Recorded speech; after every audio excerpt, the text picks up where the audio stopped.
The real estate agent's shoes clicked against the wooden porch as she handed Thomas the keys to what she believed was his retirement dream home. If only she knew it was meant to be his tomb. "The nearest neighbor is about 15 miles down the mountain," she said cheerfully, gesturing toward the vast expanse of pine trees that stretched endlessly toward the horizon. Perfect for someone wanting complete privacy. Thomas nodded, his weathered hands closing around the cold metal keys. At 62, his gray beard couldn't hide the deep lines that mapped decades of regret across his face. The September air in the Colorado Rockies carried the scent of pine and the promise of an early winter. Perfect timing for a man who had no intention of seeing another spring. "The well water's been tested and the generator runs perfectly," the agent continued, oblivious to the weight of silence that seemed to follow Thomas wherever he went. "Are you planning to do much hiking? The trails around here are spectacular." "No," Thomas replied quietly, his voice carrying the exhaustion of a man who had walked too many miles already. "I'm planning to stay put."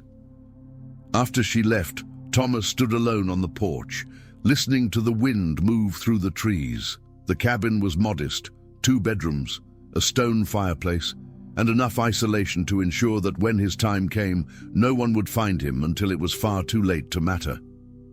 He'd chosen this place carefully, far from the Phoenix suburb where his reputation had crumbled, where neighbors whispered about the teacher who'd lost everything. Inside, cardboard boxes sat unopened in the living room, containing the few possessions he'd deemed worth keeping. Most of his life had been sold, donated, or thrown away. What remained were books, some clothes, and a bottle of pills that his doctor had prescribed for pain, but that Thomas had been saving for a different kind of relief. The first weeks passed in a routine of deliberate mundanity. Thomas would wake at dawn, make coffee, and sit on the porch watching the sun paint the mountains in shades of gold and orange. He'd read until his eyes grew tired, then sit by the fire until sleep claimed him. Each day felt like a page torn from a calendar, bringing him closer to the moment when he would simply stop turning pages altogether. The nightmares still came, flashes of that terrible day 18 months ago when everything had changed. Sarah's laugh echoing through an empty classroom, the accident that took her life and left him drowning in accusations and guilt, the investigation that cleared him legally but destroyed him socially. The divorce papers that arrived while he was still numb with grief. By October, the first snow had begun to dust the peaks, and Thomas felt a strange peace settling over him. Soon, he told himself. Soon the cold would make everything easier. It was on a particularly bitter evening in late October when he heard the first knock. Thomas had been sitting by the fire, a glass of whiskey in one hand and the bottle of pills in the other, finally ready to make his peace with the world. The knock was soft, almost hesitant, as if the person on the other side was unsure they should be there at all. He set down both the glass and the bottle, annoyed at the interruption. Who could possibly be out here in this weather? The snow was falling steadily now, and the nearest road was treacherous even in daylight. When he opened the door, Thomas expected to see a lost hiker, or perhaps a park ranger. Instead, he found himself looking down at a small girl, no more than 8 years old, with long black hair plastered to her head by melting snow. Her clothes were too thin for the weather, a faded denim jacket over a torn sweater, jeans with holes in the knees, and sneakers that had seen better days. But it was her eyes that stopped him cold. They were dark, intelligent, and filled with a mixture of fear and desperate hope that reminded him painfully of another little girl he'd once known. "Mister," she said, her voice shaking from cold and something deeper, "are you my daddy?" Thomas felt the world tilt slightly. "What? No, sweetheart. I think you have the wrong—" "Please," she interrupted, stepping closer. "I walked so far." The lady at the store in town, she said you lived up here. She said you were like me. Thomas noticed her features then, the high cheekbones, the olive skin, the way she held herself with a dignity that seemed too old for her years. Native American, he realized, though he wasn't sure which tribe. Sweetheart, I don't know what lady you're talking about, but I'm not your father. You need to... Apache, she said suddenly, as if reading his thoughts. I'm Apache, like you. Thomas felt his heart stop. I'm not Apache. I'm not Native American at all. The girl's face crumpled, and for a moment Thomas saw through her brave facade to the terrified child beneath. But the lady said, she said you taught about us. She said you cared about us. And then Thomas understood. Sarah, his former student Sarah White Dove, whose heritage project had been the last thing they'd worked on together before the accident. Word must have spread somehow, twisted and distorted until this child had latched onto the idea that the teacher who'd cared about Native American history must be Native American himself. Listen, sweetheart, Thomas said gently, crouching down to her level. I think there's been a misunderstanding. I'm not your father, and I'm not Apache, but you're freezing and it's getting dark. Why don't you come inside and we'll figure out how to get you home? The girl looked at him with those ancient eyes, and Thomas saw something break inside her. I don't have a home, she whispered. Grandma died 2 months ago. They want to send me to a group home in Denver, but I ran away. I thought maybe... She didn't finish the sentence, but Thomas heard the words anyway. I thought maybe you could be my family. Snow continued to fall around them, and Thomas realized that whatever plans he'd had for this evening would have to wait. A child was standing on his porch, alone and afraid. And despite everything he'd lost, despite all the ways he'd failed before, he couldn't turn her away. What's your name, sweetheart? Ayana, she said quietly. It means eternal blossom. Thomas felt something shift inside his chest, a feeling he'd thought was dead forever. Well, Ayana, eternal blossom, let's get you warmed up and fed. We'll figure out the rest tomorrow. As he stepped aside to let her in, Thomas caught a glimpse of his reflection in the window. The man staring back at him looked different somehow. Still broken, still carrying the weight of his losses, but no longer quite ready to surrender to them. The bottle of pills sat forgotten on the table by the fire, as Thomas helped a small Apache girl named Ayana out of her wet clothes and into one of his flannel shirts. Outside, the snow continued to fall, covering the mountain in a blanket of white that seemed to muffle all sound, except for the crackling of the fire and the soft voice of a child who had somehow found her way to exactly the right door. The next morning, Thomas woke to the smell of coffee and the sound of someone moving quietly in his kitchen. For a moment, he was disoriented. It had been so long since he'd shared his space with another person that the sound seemed foreign, almost dreamlike. Then he remembered Ayana.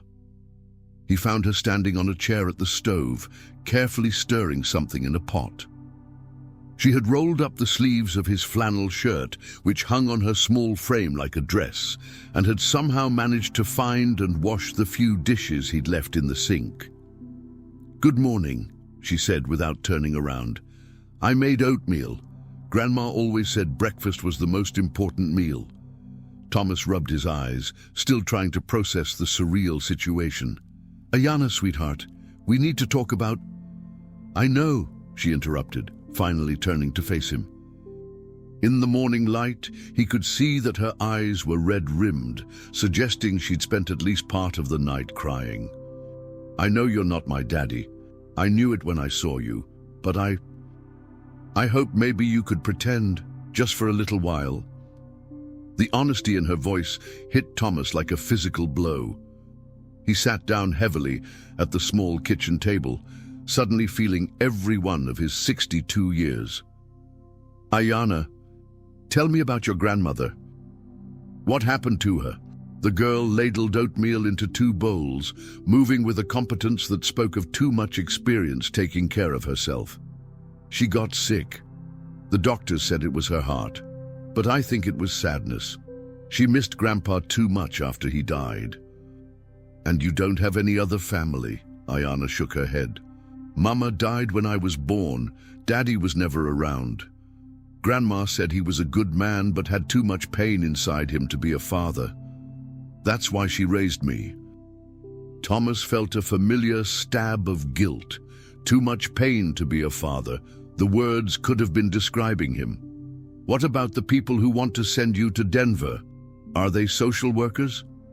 Mrs. Henderson from the tribal office, Ayana said, sitting down across from him. She's nice enough, but she doesn't understand. Denver it's not home. It's not where I belong. Thomas studied her face as she spoke.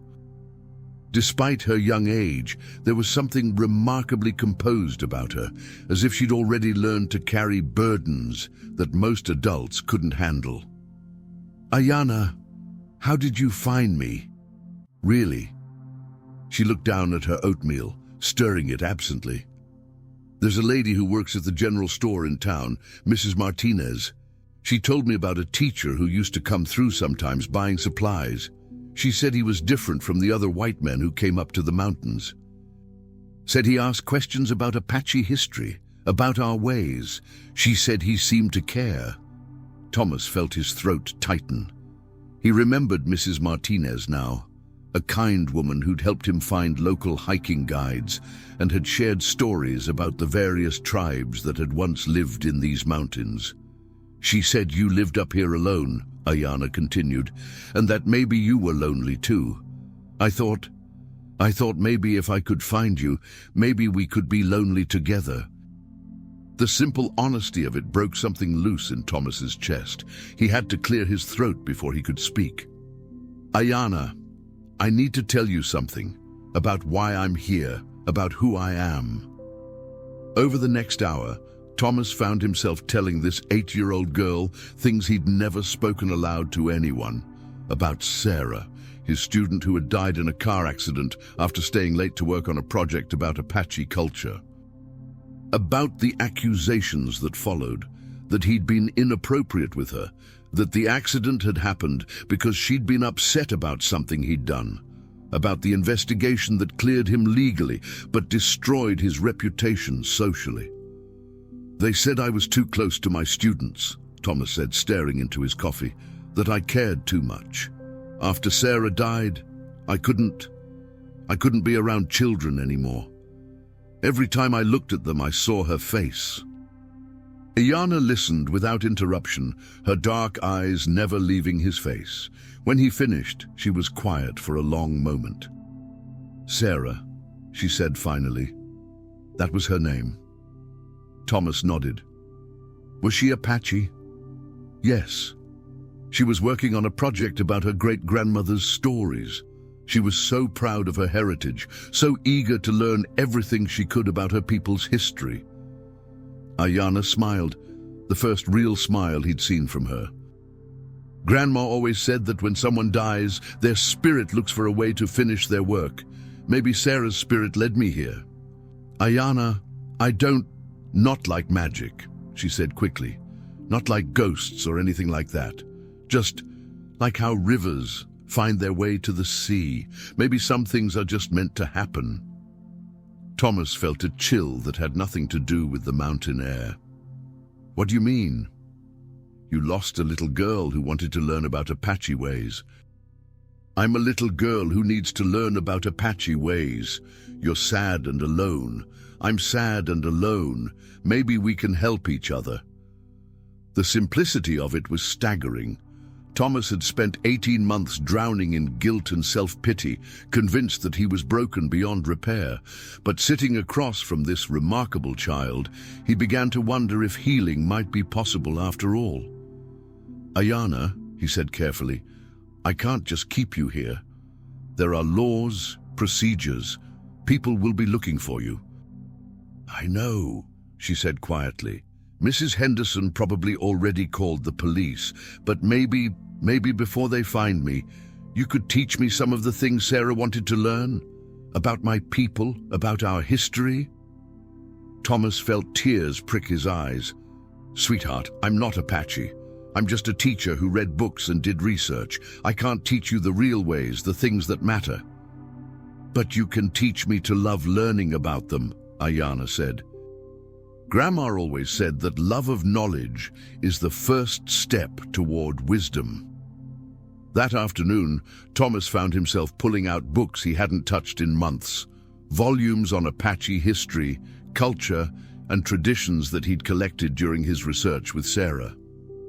As he and Ayana sat by the fire, reading about the great Apache leaders like Cochise and Geronimo, about the traditional ways of life that had sustained the tribe for centuries, Thomas felt something awakening inside him that he'd thought was dead.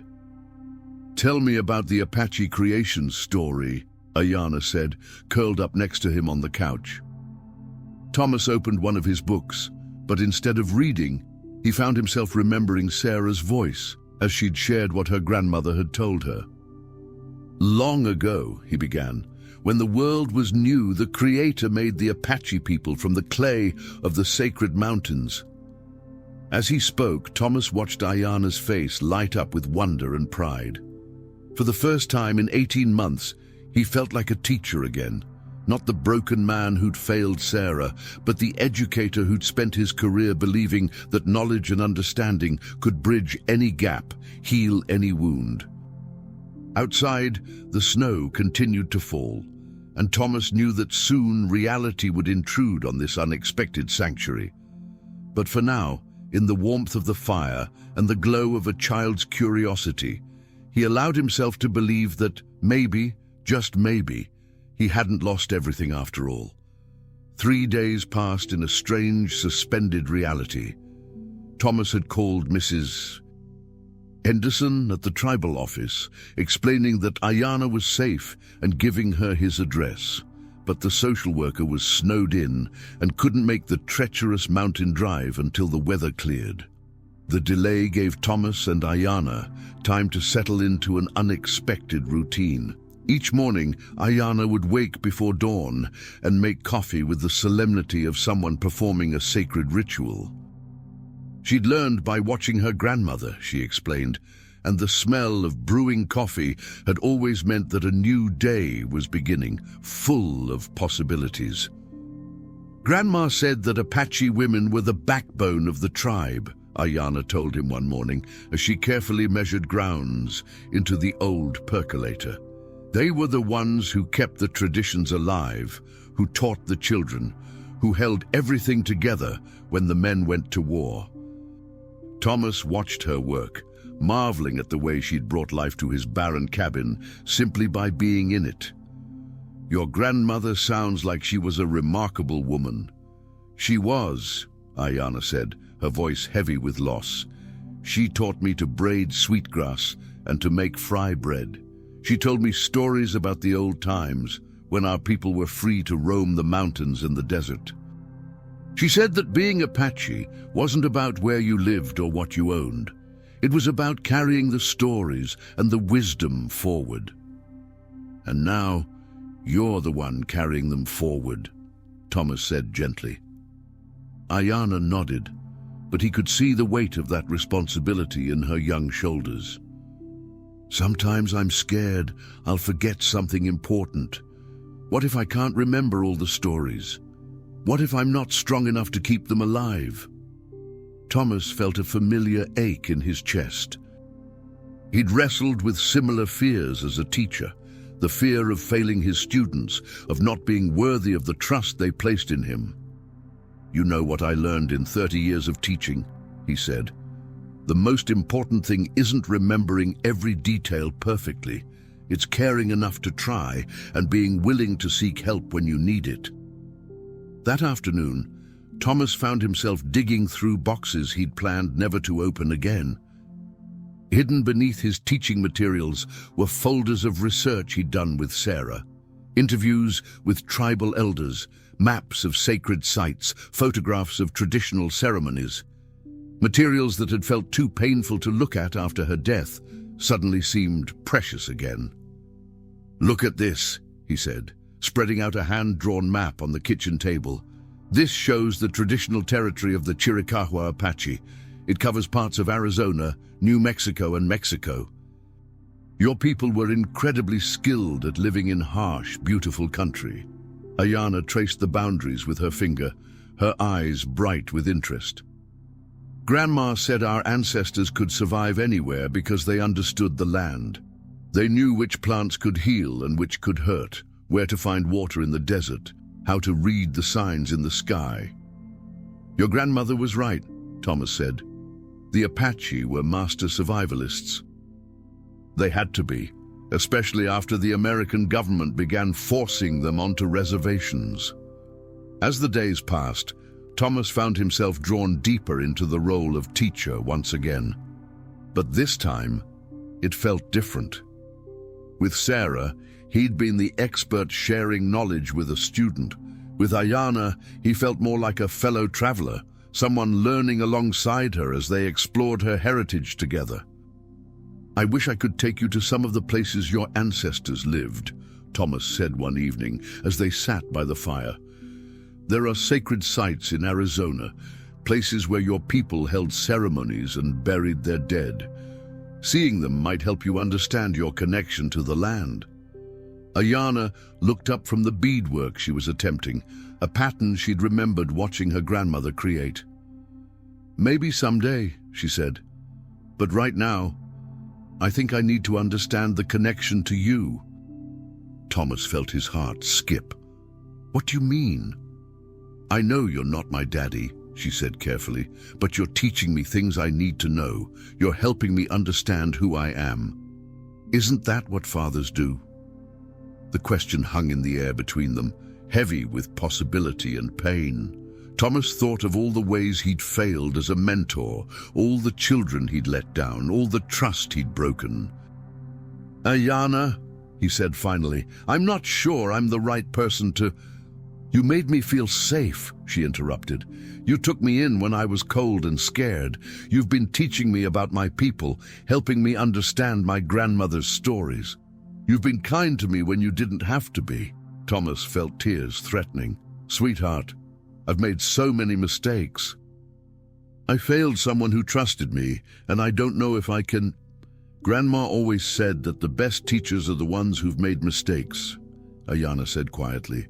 "She said that people who've never failed don't understand how to help others who are struggling." The wisdom in her words stopped Thomas cold. He'd spent 18 months defining himself by his failures, convinced that his mistakes had made him unworthy of trust.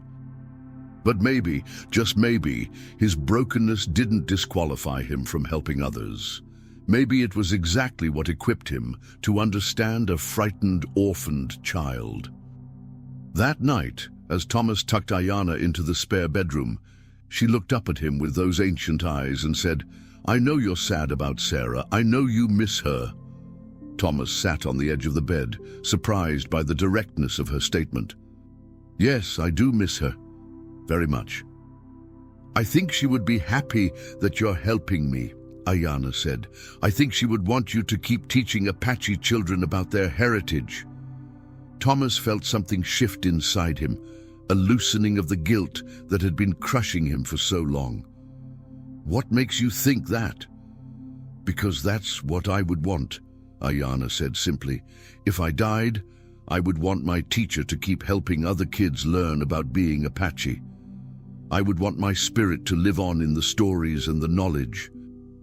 As Thomas kissed her forehead and turned off the light, he felt as if he was seeing clearly for the first time in months.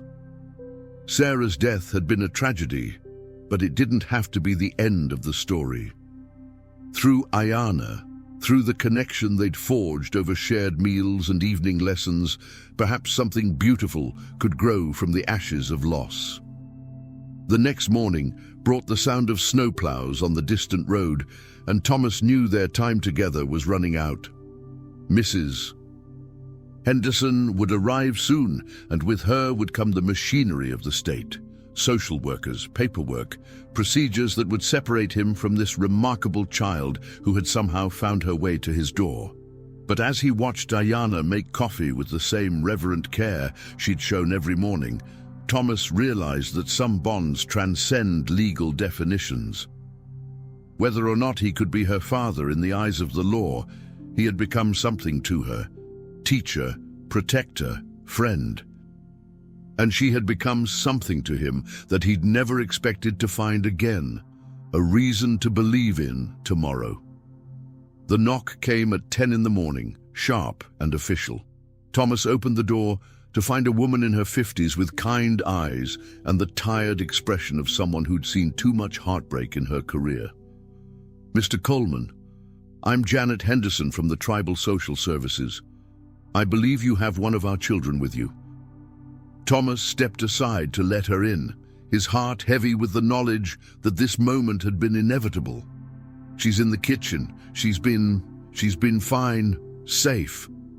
Mrs. Henderson's eyes swept the cabin, taking in the books scattered on the coffee table, the child's artwork taped to the refrigerator, the general sense of a space that had been lived in and cared for. "I can see that. I appreciate you taking her in during the storm." Ayana appeared in the doorway, no longer the frightened child who had knocked on his door a week ago. She stood tall, her chin raised with quiet dignity, and Thomas felt a surge of pride at her composure. "Hello, Mrs. Henderson," she said politely. "I'm sorry I ran away. I know you were worried." The social worker's expression softened. "Oh, honey, I was more than worried. When you disappeared from the Matthews house, I thought—" She shook her head. "What were you thinking? It's been below freezing most nights." "I was thinking I needed to find where I belonged," Ayana said simply, "and I did." Mrs. Henderson looked between the child and Thomas, confusion evident on her face. "Ayana, sweetheart, Mr. Coleman he's not family, he can't—" "He's been teaching me about Apache history," Ayana interrupted, "about my grandmother's stories, about our people's traditions. He's helped me understand who I am." When social worker Mrs. Henderson visits, Thomas Coleman insists that nothing inappropriate has occurred between him and Ayana. He's simply been helping her reconnect with her Apache heritage. But Mrs. Henderson, aware of his past involvement in a student's tragic death in Phoenix, questions his intentions. Thomas admits he came to the mountains intending to end his life, but Ayana's arrival gave him purpose again. He helped her rediscover pride in her culture, and in turn, she reminded him why he became a teacher. Ayana defends Thomas, calling him the only person who's truly helped her understand what it means to be Apache. Mrs. Henderson learns that Thomas has studied native culture for years and has been actively educating Ayana about it. She acknowledges that though unconventional, it's possible for Thomas to apply for guardianship under kinship care laws, if he's willing to undergo training, evaluations, and court oversight. Initially overwhelmed, Thomas hesitates, but Ayana tells him that being her guardian would mean choosing her not out of obligation, but out of love. She urges him to see this not as punishment for his past, but as a chance to honor it. Moved, Thomas tells her he loves her like a daughter, and she calls him Dad for the first time. 6 months later, the court grants him legal guardianship. As they step into a new life together, Ayana thanks him, not just for saving her, but for choosing her, for keeping the stories of their people alive, and for proving that true family is built on love, not blood. Together, in the shadow of the mountains, they begin a new chapter, one of healing, purpose, and chosen family.